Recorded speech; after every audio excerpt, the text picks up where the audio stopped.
अस्सलाम वालेकुम वरहमतुल्लाहि वबरकातुहू।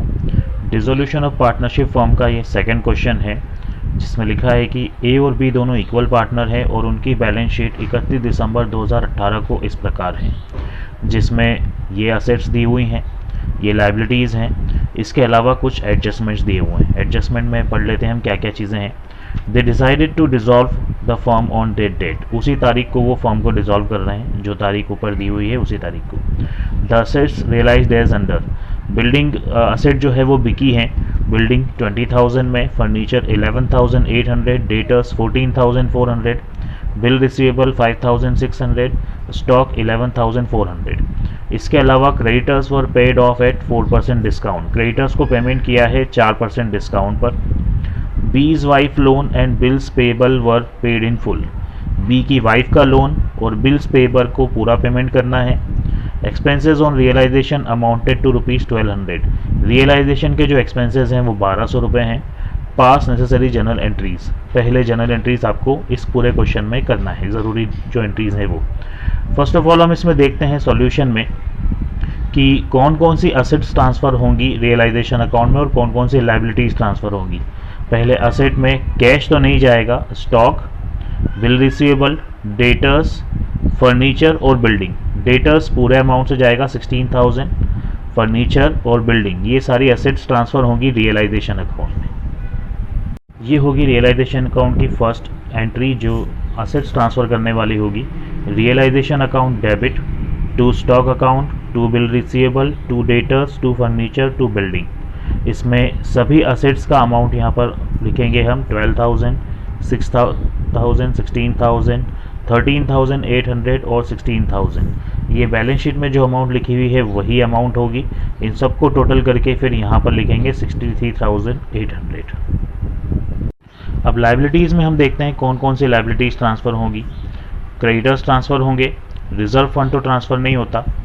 बी की वाइफ का लोन आएगा, पार्टनर का लोन नहीं आता, उसकी वाइफ का लोन आ जाएगा और इधर से बिल्स पेबल आएगा, कैपिटल्स नहीं आएगा। तो 3 लाइबिलिटीज़ हमें ट्रांसफ़र करना है रियलाइजेशन अकाउंट में। लाइबिलिटीज़ को ट्रांसफ़र करने के लिए एंट्री होगी, लाइबिलिटीज़ जो भी मैंने मार्क की थी वो सब डेबिट हो जाएंगी। Creditors account debit, B's wife loan account debit, bills payable account debit to realisation account. इन तीनों का अमाउंट लिखेंगे, टोटल करने के बाद जो भी आएगा वो यहाँ रियलाइजेशन के सामने क्रेडिट हो जाएगा। असेट्स और लाइबिलिटीज़ को ट्रांसफ़र करने के बाद हम ये देखते हैं कि इन्होंने एडजस्टमेंट में क्या लिखा हुआ है। अब फॉर्म डिज़ोल्व हो रही है, ये असेट्स रियलाइज़ हुई है। असेट मतलब बिक गई है, सारी असेट्स हैं इसमें, बिल्डिंग भी है, फर्नीचर भी है, डेटर्स भी है, बिल रिसीवेबल भी है, वो क्रेडिटर्स और बिल रिसीवेबल भी है, स्टॉक भी है। तो उससे पहले हम डेटर्स का जो रिज़र्व है उसकी एंट्री कर लेते हैं।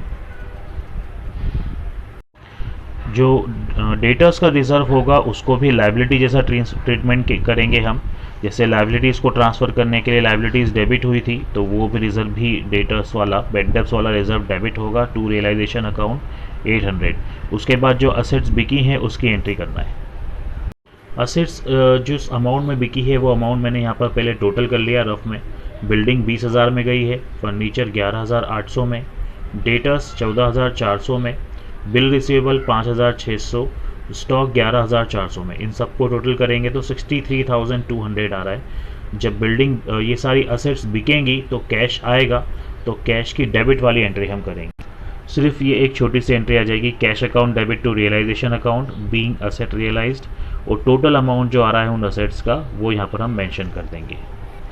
अब असेट्स की तो एंट्री हो गई। अब हम देखेंगे creditors were paid off at 4% discount, creditors का पेमेंट 4% डिस्काउंट पर किया है।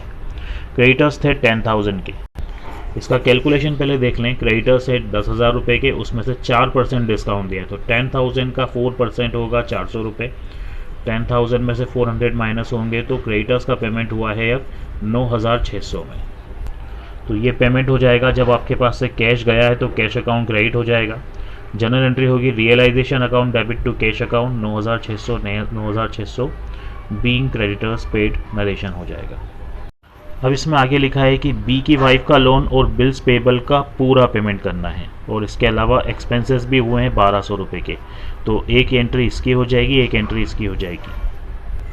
बी की वाइफ का जो लोन था वो 4,000 रुपये का था और बिल्स पेबल थे 2,000 रुपये के, दोनों मिलाकर पूरा पेमेंट करना है 6,000 रुपये का। इसकी जनरल एंट्रीज देखिए, ये एंट्री होगी realisation account debit to cash account, cash गया है इसलिए क्रेडिट होगा, तो 6,000 से इधर अमाउंट आ गया। उसके बाद जो एक्सपेंसेस दिए हैं एक्सपेंसेस की एंट्री भी करेंगे, realisation account debit to cash account 1,200 रुपये बीइंग एक्सपेंसेस पेड। सारी एंट्रीज तो क्वेश्चन में जो लिखी गई थी वो सारी हो चुकी है। अब इसमें फाइनली प्रॉफिट हुआ है या लॉस हुआ है वो निकालना है। तो एंट्रीज के मुताबिक आप देखें कि रियलाइजेशन अकाउंट जब भी डेबिट हुआ है, जिस अमाउंट से डेबिट हुआ है वो मैंने सब यहाँ पर लिख लिया है।